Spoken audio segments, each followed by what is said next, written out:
Magandang hapon po mula po rito sa aming western na kinalalagyan. Ano po? Uunahin ko po muna ang ating Pastora Jolie na naririto ngayon. Hello po Pastora Jolie! Marami pong salamat palagi sa pagpapaunlak sa gawain sa ubasan ng ating Panginoon. Hello po si Sister Rachel, andito na rin po. Ano po? Si Sisi Jen, ano po? Siya po ay listening mode today. At alam ko sila ay may appointment din po ngayong araw na ito. Pero marami pong salamat na kahit pakikinig lang po ay nandito po ang inyong presensya. Kay Sister Lisa, ano po? Siya po ay tiga Arizona natin mga kapatid. At talaga namang pangalawang attend niya po ito dito. Ano po? Talagang nagustuhan daw po niya ang pakikinig. Praise God. Kay Sister Kai na tiga Virginia po. Ano po? Maligayang pagbabalik muli. Kay Sister Alisa natin na ngayon ay busy ang inang ito. Ano po? Sila ngayon ay nasa bahay po ng kanyang biyenan. Ano po? At si Ate Gina na nagpapagaling, ano po mamaya po ay mag-intercede po tayo ng panalangin para sa kanya. At, syempre, ang fresh na fresh, natiga Nueva Ecija, si Sister Emily, ang tawag po namin sa kanya ay Chang Emily. Siya rin po ay member ng Jesus Saves Ministries. Ano po, kapareho po namin siya ng church sa Pilipinas. Amen. Praise God. Siya po ang ating ang ating special speaker for today. Ano po? Sige po. Sino po ang mag-o-open ng prayer po? Wala pa po si Sister. Sino po ang naatasang opening prayer po today? Sister Jewel ng Canada, hello sa iyo Sister Jewel, sisi ko. Ayan, busy rin po yan. Pero ang presensya niya ay nandito para sa Panginoon. Sige lang po, makinig lang po tayo. Salamat. Salamat. So, pwede ko po bang tawagin? Wala pa dito yung ating opening prayer. Sino pong opening prayer ngayon? Nakalimutan ko po doon sa listahan. Ako na lang. Salamat po. Father God, andito na naman po kami, nagsama-sama, nagtipon-tipon upang mapag-aralan po ang inyong salita, Panginoon. Gabayan niyo po si Chang sa pagbibigay niya ng kanyang isasabihin tungkol sa nanay ni Samson, Panginoon. Ibigay niyo po ang lahat ng gabay na kailangan niya. At ganun din po sa amin na makikinig. Gabayan din po kami ng Espiritu Santo upang kami po ay maisa puso namin ito, Panginoon. Sa bawat isa po na nandito at sa hahabol pa lang po, Panginoon, maraming salamat po sa presensya ng bawat isa. Maraming salamat din po kay Pastora, Panginoon, sa ministry niya na ibinibigay niyo po sa kanya. Amen. Pag-ingatan niyo po siya, Panginoon, ang kanyang kalakasan, ang kanyang ministry po, Panginoon. Ganon din po ang kanyang pamilya, Panginoon. Lahat po sila ay naglilingkod po sa inyo, Panginoon. Gabayan niyo po sila, bigyan niyo po sila ng boldness at wisdom sa pagpapahayag po ng inyong salita. Sa bawat isa po dito, maraming salamat po muli, Panginoon. Ang dasal ko po ito ay alay sa inyong anak na si Jesus. Amen. Amen po. Maraming salamat po, Sister Gina. Ano po, pasensya na po May nag-text po sa akin si Sister Jeanette ng Japan. Ano po, hinihingi yung link natin. Sa iba ko po yata naipadala. Amen na po. Marami pong salamat, Ate G. And welcome sa mga bagong pasok ang ating Sister Mary Rose ng Florida. Hello, sisi ko. And si Sister Karen Hill na nandito po. Hello, sisi Karen. Ayan. Mga busy mommies po yan. Pero sila ay naririto para sa gawain ng Panginoon. Ngayon, hindi ko na po patatagalin. Tara na po, umpisahan na natin ipakilala kung ano nga ba at kung sino nga po ba ang nanay ni Samson. Amen. Tatawagin ko na po si Chang Emily. Amen po. Isang mapagpalang umaga po o hapon po sa inyo dyan. Sa ibang bansa, dito po umaga. Kaya purihin po ating Panginoon. Ako po ay, bago po tayo mag-umpisa, magpapakilala po ako. Ako po si Sister Emily Lelis, tawagin niyo na lang po ako ng Chang. Chang po ang aking tawag po nila sa akin lahat dito. Kaya purihin po ang Panginoon, mga kapatid. Tunay na tayo pong lahat ay pinagpala sa umaga pong ito o sa hapon pong ito. Lord, salamat po. Bago po tayo mag-umpisa, nais ko pong manalangin. Hingiin po natin ang presensya ng Panginoon at sa umaga pong ito. Hallelujah, Lord God Jesus. Salamat po. Tunay nga po, Lord, kayo po ang aming dakilang Ama, dakilang Diyos, makapangyarihan sa lahat. Tunay na kayo pong aming maitaas sa umaga o sa hapon pong ito sa ating pong mga kapatid. Lord, tunay nga po na ang aming gawain po, Lord God, na kayo po ang manguna at mangusap sa bawat isa sa amin. Salamat po sa buhay po ng aming mga kapatid, Sister Mary Grace, Sister Gina, Lord, na sila po ay bagamat mga busy, pero Lord, andyan po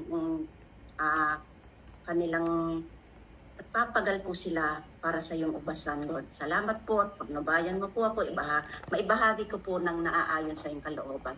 Ang tinig mo po, Lord God, ang marinig po para sa akin. Bigyan mo po ako ng karunungan, katalinuhan upang makapagbahagi ng mga salita niya. Salamat po. Thank you, Lord Jesus. Amen. Amen. Amen. Po. Tunay nga po, Lord, na ito po sa ating pong babasahin dito po sa Hukom. Hukom o Judges, chapter 13 hanggang sa sumusunod po na talata. Sister Mary, pwede po kayong magbasa? Pakibasa po hanggang sa sumusunod po na hanggang sa 24. Pakibasa Ate po, G. Sister. Ate G, pwede ka, Ate G? Yes po. Salamat po. Ano po ang babasahin? Hukom po, Judges, chapter 13 hanggang sa 24 po, buong 13 po. Sige po. Saglit Opo, po. salamat po.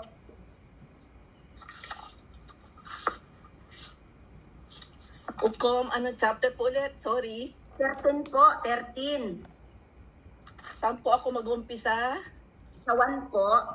Hanggang 13.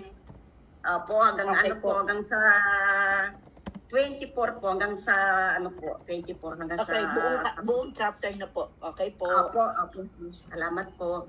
Ang kapanganakan ni Samson, ang mga Israelita ay muling tumalikod kay Yahweh, kaya sila'y pinasakop niya sa mga Filisteo sa araw ng 40 taon. Sa loob ng 40 taon.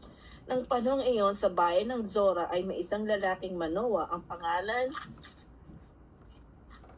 kabilang sa lipi ni Dan. Ang asawa niya hindi magkaanak. Minsan nagpakita sa babae ang anghel ni Yahweh at sinabing, hanggang ngayon wala kang anak. Ngunit hindi ka magtatagal, maglilihi ka at manganganak.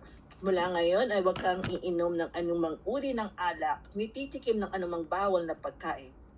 Kung may panganak mo ang inyong muna siya, huwag mong papuputulan ng buhok sapagkat mula pa sa kanyang pagsilang ay itatalaga na siya ng Diyos. Siya ang magsisimulang magligtas sa Israel mula sa mga Filisteo. Ang babae lumapit sa kanyang asawa at kanyang sinabi, nagpakita sa akin na isang propeta ng Diyos, parang anghel. Kinalubutan ako. Hindi ko tinanong kung taga saan siya at hindi naman niya sinabi kung sino siya. Huwag daw ako magiinom ng alak ni titikim ng anumang bawal na pagkain pagkat ang sanggol na isisilang ko ay itatalaga sa Diyos. Dahil dito nanalangin si Manoah, Yahweh, kung maaari pabalikin niyo sa amin ang nasabing propeta ng Diyos upang sabihin ang lahat ng nararapat namin gawin sa magiging anak namin. Tinugon naman siya ni Yahweh, nagpakita uli ang anghel sa asawa ni Manoah, minsan ito'y nag-iisang nakaupo sa bukid. Dali-dali niyang hinanap ang kanyang asawa at sinabi, Manoah, halika, narito na naman yung taong nagpakita sa akin ng isang araw.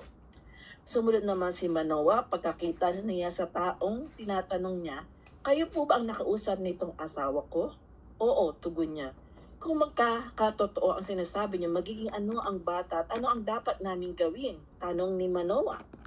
Sumagot ang anghel, kailangan sundin ng asawa mo ang lahat ng sinabi ko sa kanya. Huwag siyang kakain ng anumang mula sa puno ng ubas. Huwag rin siyang iinom ng anumang uri ng alak, ni titikim ng anumang bawal na pagkain. Sundin niyang mabuti ang sinabi ko sa kanya. Huwag muna ang kayong akalis at ipaghahanda ko kayo ng isang kambing na bata, sabi ni Manoah. Huwag mo na akong ipaghanda at hindi ko kakainin. Kung ibig mo, magsunog ka na lamang ng handog kay Yahweh. Sagot ng anghel. Hindi alam ni Manoah na ang anghel ang kausap niya. Sinabi ni Manoah, kung kayo sabihin man lang niyo sa amin ang inyong pangalan. para malaman namin kung sino ang pasasalamatan namin sa sandaling magkatotoong itong sinasabi niyo. Sumagot ang anghel, huwag na niyong itanong ang aking pangalan. Mahirap unawain. Kapita-pitagan. Noon din si Manoy kumuha ng kambing at handog na butil. Sinulan niya ito sa ibabaw ng isang malaking bato upang bilang handog kay Yahweh na laging sumagawa ng kababalaghan. Nang maliyab na ang apoy, nakita ng mag-asawang Manoa na ang anghel ay umakyat sa langit sa pamamagitan ng hingas. Nagpatira pa silang mag-asawa pagkat noon nila naisip na ang nakausap nila isang anghel ni Yahweh. Hindi nila nakita uli ang anghel. Makalipas ang ilang sandali, sinabi ng Manoa sa kanyang asawa, tiyak naman na mamamatay tayo pagkat nakita natin ng Diyos. Ngunit ang sagot ng kanyang asawa, kung papatayin tayo ni Yahweh, hindi niya sana tinatanggap ang ating handog. Hindi rin sana niya pinahintulutang masaksihan natin ang lahat ng ito. Ni sabi ng mga narinig natin. Dumating ang araw at nanganak ang asawa ni Manoa. Lalaki ang sanggol at pinangalan nilang Samson. Lumaki ang bata na patuloy na pinagpapala ni Yahweh. Ang espiritu ni Yahweh ay lumukod kay Samson at siya ay pinakilos nito sa kampanmento ng Dan sa pagitan ng Zora at Estaol. Amen. Amen po. Salamat po, Mimigi, sa napakaganda po yung pagbasa para po mahalat po natin to, maintindihan po natin ano po.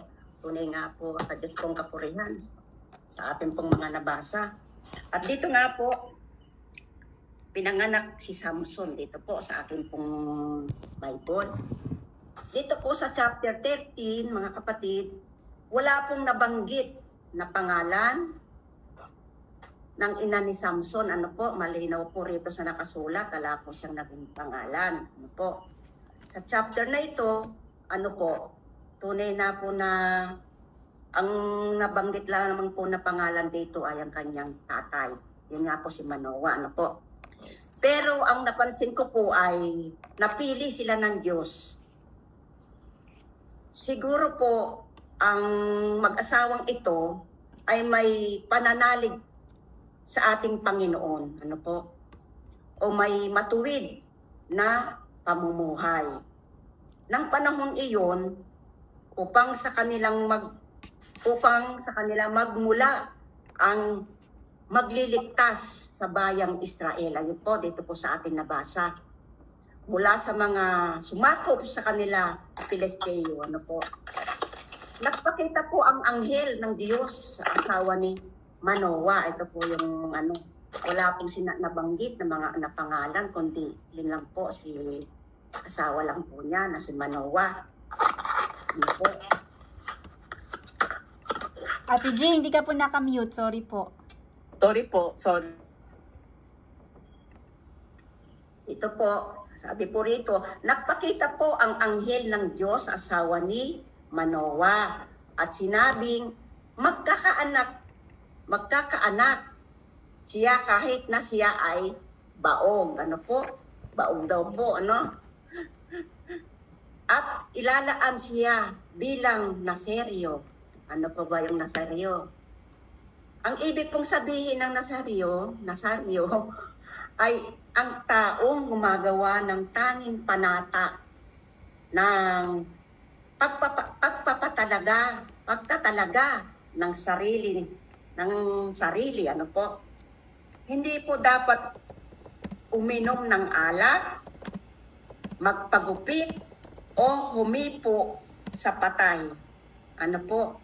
Dito sa Bilang chapter 6 po, ang sabi po, kaya sabi po ng anghel sa asawa ni Manoa na huwag iinom ng alak, kakain ng anumang pinagbabawal. At yan nga po, sinabi niya sa kanyang asawa, si Manoa, na nagpakita sa kanya ang lingkod ng Diyos. Ano po, yung pong anghel, nagpakita po. Ano po. At siguro po, kung iisipin natin, napakasaya po siguro ng mag-asawang ito sa magandang ibinalita ng anghel. Katulad po ni Propeta Samuel at si Juan Bautista na pawang mga Naseryo. Nazario din po. Ang nanay din po kasi ni Juan na si Elizabeth ay isa rin pong baog, isa rin pong baog ang nanay po ni Juan. Mababasa po natin dito sa Lucas po yun. Kung paano po nagpakita rin po ang anghel ng Diyos. At sabi po rito, si Zacarias na hindi, dito po sa yung asawa ng po ni Elizabeth na si Zacarias na hindi naniniwala. Sabi nga po, hindi po naniniwala yung pong asawa naman po ni Elizabeth. Kaya po ginawang pipi po siya. Pero si Manoah at ang kanyang asawa ay natutuwa at nanalangin pa siya sa Diyos na magpakita uli sa kanila lingkod upang malaman ang kanilang gagawin dito. Dito po nakikita ko ang pananampalataya, pananampalataya na mag-asawa sa sinabi ng lingkod ng Diyos na hindi naman nila alam na anghel pala ang kausap ng asawa ni Manoah. At naniniwala agad sila na magkakatotoo ang sinabi ng lingkod ng Diyos. Hindi sila nag-alinlangan. Sa katunayan, nanalangin pa si Manoah upang paghandaan ang pagdating ng kanyang magiging anak. Upang maiwasan ang mga hindi dapat gawin ng kanyang asawa sa kanyang pagbubuntis. Kaya po ang pananampalataya sa Diyos dapat po ay talagang ibigay po natin sa Kanya na tayo po ay nananalig at nananampalataya po sa Kanya. At tunay nga po na itong mag-asawang ito, hindi man po sabi babae o asawa, wala pong nabanggit na pangalan. Ang nabanggit lamang po rito sa chapter 13 ay si Manoah. Sa buhay po natin ngayon mga kapatid, bilang Kristiyano, huwag po tayong maging baog. Huwag po tayong maging baog sa pananampalataya sa ating pong Panginoon. Kailangan po natin magkaanak. Ipinapaalala po sa kabanatang ito na kahit baog po ang asawa ni Manoah, alam din po nila na hindi sila magkakaanak. Sa pagpapakita po ng lingkod ng Diyos at sinabing magkakaanak siya, tuwang-tuwa sila at pinapanampalatayanan nila ang sinabi ng anghel. Manampalataya din po tayo na ang mga ipinapanalangin natin, mga kamag-anak, kaibigan natin, ibig natin makasama sa pamilya ng Diyos. Ibig po natin, siyempre yung buo po nating pamilya. Kaibigan, lahat po, mga anak, ibig natin makasama po sabi nga po, makasama sa pamilya ng Diyos, makabilang po. At alam ko po, katulad ng asawa ni Manoah, didinggin ng Diyos ang ating mga panalangin. Hindi po tayo bibiguin. Pag po tayo ay nananalig o nananampalatayanan sa Kanya.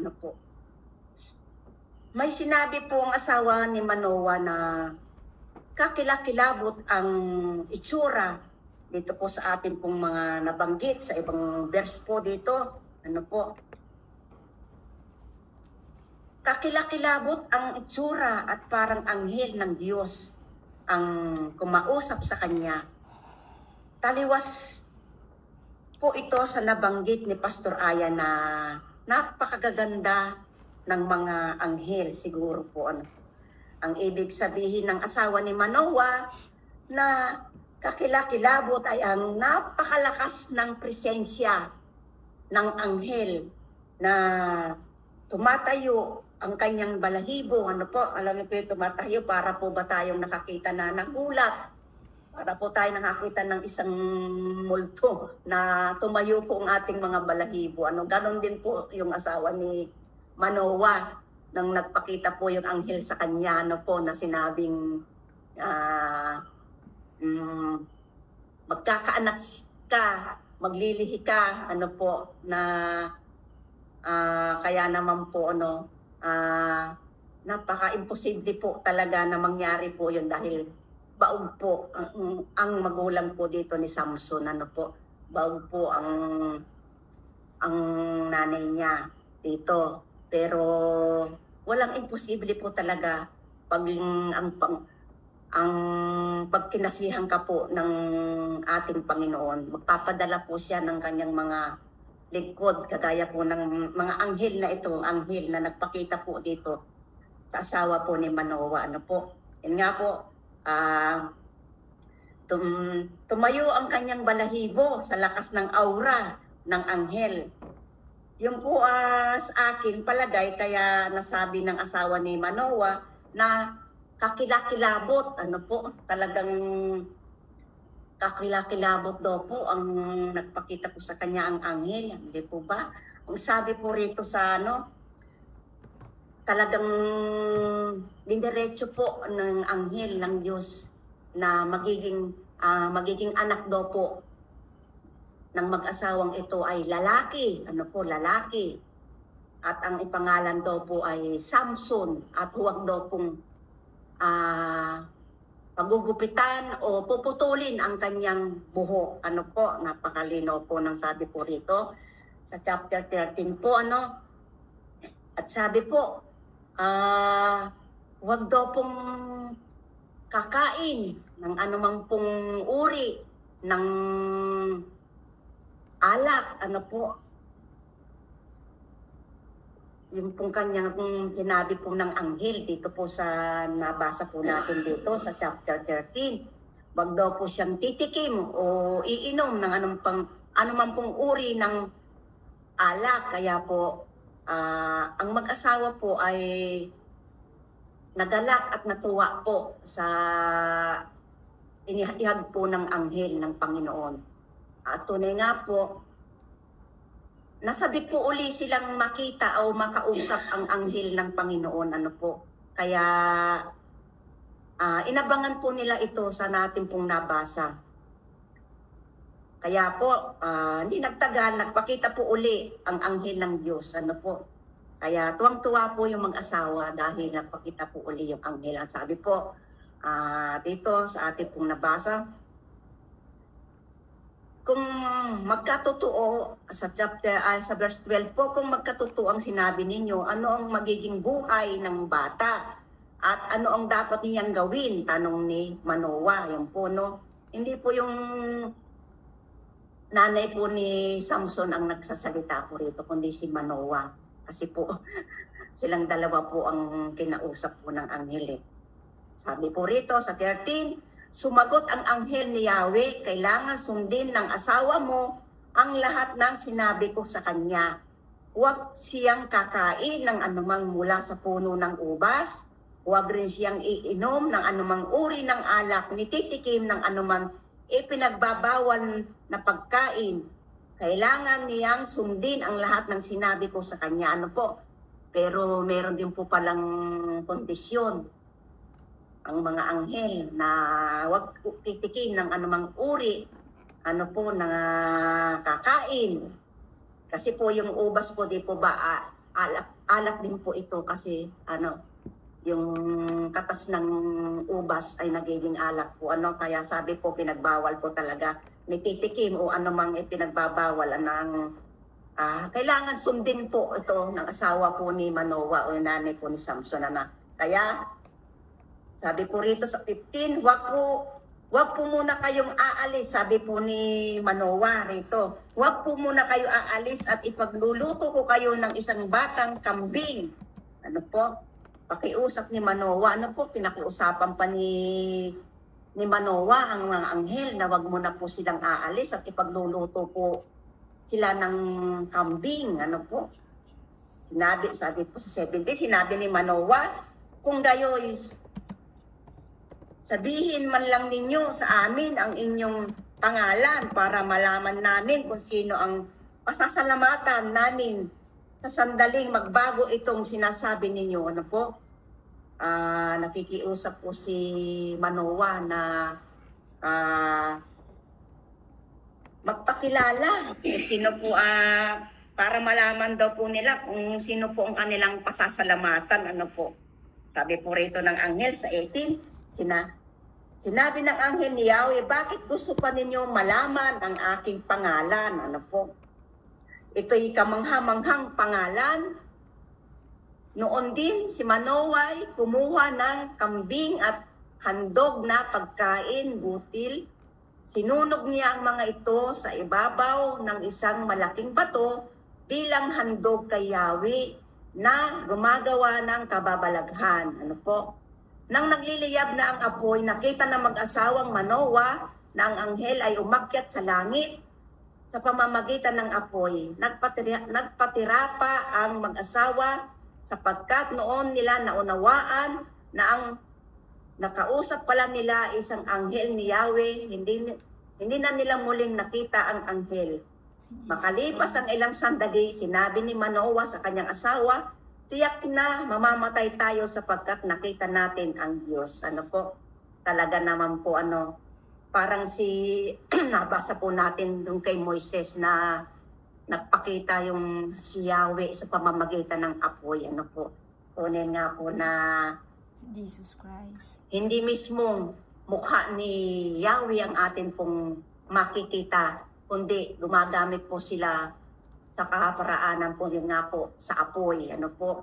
Sa apoy, sabi nga po, oo, anghel ang makikipag-usap po sa inyo. Hindi po siya talagang nagpapakita. Ano po? Ang sabi po rito, sa 23 na po tayo. Ngunit ang sagot ng kanyang asawa, kung papatayin tayo ni Yahweh, hindi sana niya tinanggap ang ating handog. Hindi rin sana niya pinahintulutan, gumawa. Masaksihan natin ang lahat ng ito, ni sabihin ang mga narinig natin. Dumating ang araw na nanganak ang asawa ni Manoah. Lalaki ang sanggol at pinangalanan nilang Samson. Lumaki ang batang patuloy na pinagpala ni Yahweh at nagsimulang udyukan ng espiritu ni Yahweh. Si Samson ay siya'y pinakilos nito sa kampo ng Dan na nasa pagitan ng Sora at Estaol. Ano po? Ayun po ang kanyang kasaysayan po ng kung paano pinanganak pinanganak si Samson dito. Dahil ala naman pong nabanggit itong anong pangalan man ng asawa ay yung nanay ni Manoah, ay yung pong nanay ni Samson. Ang nababanggit lang po dito, malinaw po rito sa chapter 13 po na wala pong pangalan ang nanay ni Samson. Ang nabanggit lang po dito mga kapatid ay ang tatay niya na si Manoah. Ano po? At dito naman po sa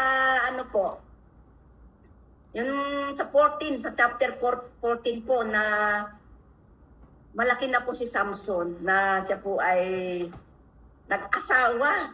Samson ng dalagang taga Timna naman po. Kaya dito po sa akin pong naaral na sa chapter 13 na lang po tayo dahil dito po ang ipinakilala kung paano isinilang si Samson dito po. Kaya praise God po na walang imposible po sa ating Panginoon. At sa akin pong nabasa, sabi nga po, ulitin ko po, sa buhay po natin ngayon bilang Kristiyano, huwag po tayong maging baog sa pananampalataya mga kapatid sa ating pong Panginoon. Kailangan po natin magkaanak. Magkaanak po tayo. Pinapaalala po sa kabanatang ito na kahit baog po ang asawa ni Manoah, alam din po nila na hindi sila magkakaanak sa pagpapakita po ng lingkod ng Diyos. Ano po, talagang yung iba po talaga, kagaya po ni sister na sabi newborn daw po yung baby niya. Kaya president po no, na yung iba po talaga hindi binibigyan ng anak, hindi binibiyayaan ng anak. Ano po. Kaya mapalad po yung mag-asawang Manoa dahil kinasihan po sila ng ating Panginoon at nagpadala po ng anghel na kanyang mga lingkod upang sabihin na siya po ay magkakaanak at maglilihinga po yun po ay si Samson. Tunay nga po sapagkat si Samson po ay isa po siyang magiging isang nasaryo ano po upang yung nga pong nabasa natin yung upang meron pong makalaban sa Pilisteo nga po no. Kaya president po, tunay nga po na huwag po tayo maging baog, lalo na po sa ating pananampalataya mga kapatid. Andito po tayo sa harapan ng ating Panginoon na salamat po tayo, may mga anak po tayo na andyan na ating naaalagaan at tunay nga po na si Samson po ay inilaan ng ating Panginoon. At sabi nga po, huwag gugupitan, huwag puputulin ang kanyang buhok sapagkat ito po ang kanyang, siguro po ito ang kanyang kalakasan. Ano po. Sa sumusunod pong mga chapter, mababasa po natin kung paano po naging lumaban si Samson at siya po ay pinagpala po ng ating Panginoon Jesus. Ano po? Purihin po natin ang Panginoon sa umaga pong ito, mga kapatid. Bagamat na hindi man po tayo, nasa ganito lang po tayo nakikita sa mga online, pero purihin po ang Diyos dahil sa buhay po ng ating Panginoon, wag po tayo maging baog. Ano po? At ang buhay po ni Samson ay puno ng pagkakasalungatan. Siya isang lalaki na may hindi pangkaraniwan lakas. Ano po? Ngunit nagpakita na napakalaking kahinaan sa moralidad na naging hukom siya ng Israel sa loob po ng 20 taon. At hinirang siya ng Diyos. Ayun po. Kaya salamat po at yun lamang po ang aking pong maibabahagi sa umaga pong ito. Salamat po mga kapatid. Salamat po Sister Mary Grace at tunay na pagpalain po tayong lahat. Ano po, sa Diyos po ang papuri at pasasalamat. Amen po.